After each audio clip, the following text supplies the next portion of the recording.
What's up, Nerf4Jinsei here. I'm going to do a quick review of Ramge that came out today. I know I said in my update video that he wasn't worth it, but I figured I'd do a real review, go over his skills, let you know where I do think he will be useful, and then once again tell you not to pull for him. Alright, so let's get into it. Alright, so for his passive, he has Cleanse 3. Cleanse is one of the more useless passives, or not so useful passives, I guess I'll say. Um, can be useful in Dragon Holy Grounds because Dragon doesn't AoE silence, but aside from that, really not useful in my opinion. Then he has all of the Dragon Ball passives like everybody else has until now. That's it for the passives, alright?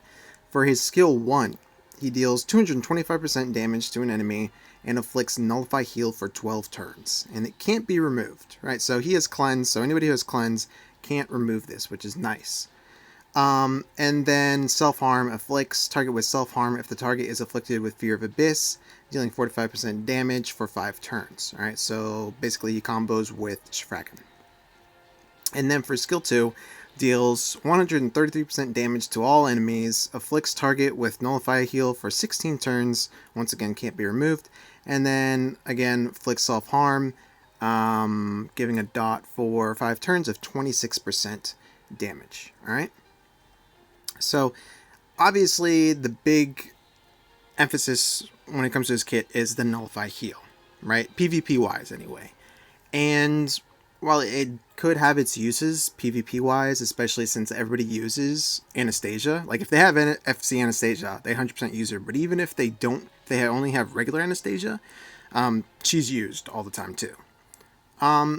So it can be useful, but I do have to say, at least for me, when I'm in arena, I never feel like, oh, I would have won that, or oh, that would have been a lot easier if I had Nullify Heal. You know, I never feel that way. Every once in a while, I will silence an Anastasia with my FC Annie, so they can't heal. But again, I've never felt like, ooh, if only I had Nullify Heal here, I could have won that, or that would have been so much easier. So I really don't think it's a big thing. And obviously, the numbers for his skills aren't impressive, so he doesn't deal that much damage. Most people don't even have Shifraken, so we don't really have to worry about the dots, right? Dots are really not good in PvP at all, but most people, like I said, don't have Shifraken, so that's not even going to be a thing. But overall, PvP-wise, not great at all. Some people will get him if they don't have FC Anastasia, just so they can have a First Guardians or a Dragon Knight in their front line. And I guess that could work, but literally you're just having him there for the passive then. Like, aside from that, he doesn't really do anything PvP-wise. Another place you can use him, obviously, is going to be Light Dark Day, Special Dungeons, because a lot of people struggle with it. It's probably the second hardest day of the week behind Machine. And if you don't have FC Baelish, can be pretty difficult to clear. However, I don't think he's necessary for it. If you have, for example, like regular Ramge and Shifraken and regular Baelish even, I think it's clearable. It's probably clearable with a lot of different comps. It's just you have to invest more and have to have better gear, right? So if you want to pull him just to make it easier, you can go ahead. But is he necessary for Light Dark Day? No, not at all. That's about it for use, right? Once again, Dragon Holy Ground's not terrible for Light Dark Day, but aside from that, nothing really. So that's it for use. Once again, I don't think he's worth it. I'm not even going to pull once. I'm not even going to do the 4 or 5 pulls, hope I get lucky. Because, honestly, for those of us who have been playing since the beginning, you've been playing for a month or longer, the free Zez starts to slow down quite a bit. Right? The achievements kind of dry up, or they scale a lot higher, so you only get them every once in a while, right? On top of that, we don't have what's called the Labyrinth right now, Uper's Labyrinth, but even if we did, I think all free Zez, you should be really, I'm going to say, use it sparingly, right? Think of it as precious. Don't think of it as, some resource that you'll always have enough of, because you really won't, right? Especially, I mentioned achievements, but the account level up, right?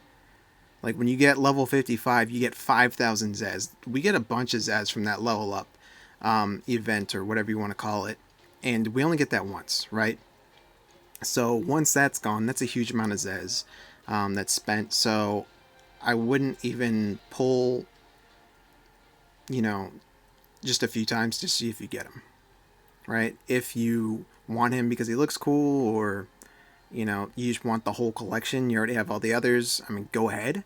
But in terms of efficiency and trying to make your account the strongest, if you're free to play, he's definitely a pass, in my opinion. All right?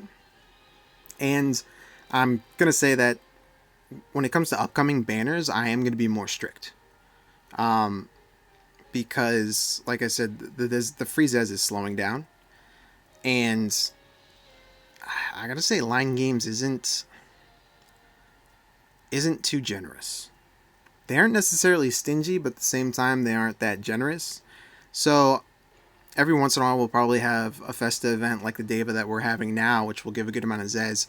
But again, like 1,050 Zez is what we get from the Deva event. That is a pull and a half, essentially. That's it, right? And I'm going to do a video on free Zez and like how much you can get per day, week, month. But basically it adds up to, you're going to get 1 pity's worth of Zez each month. Alright, so you really are going to have to pick and choose which characters you want to summon for.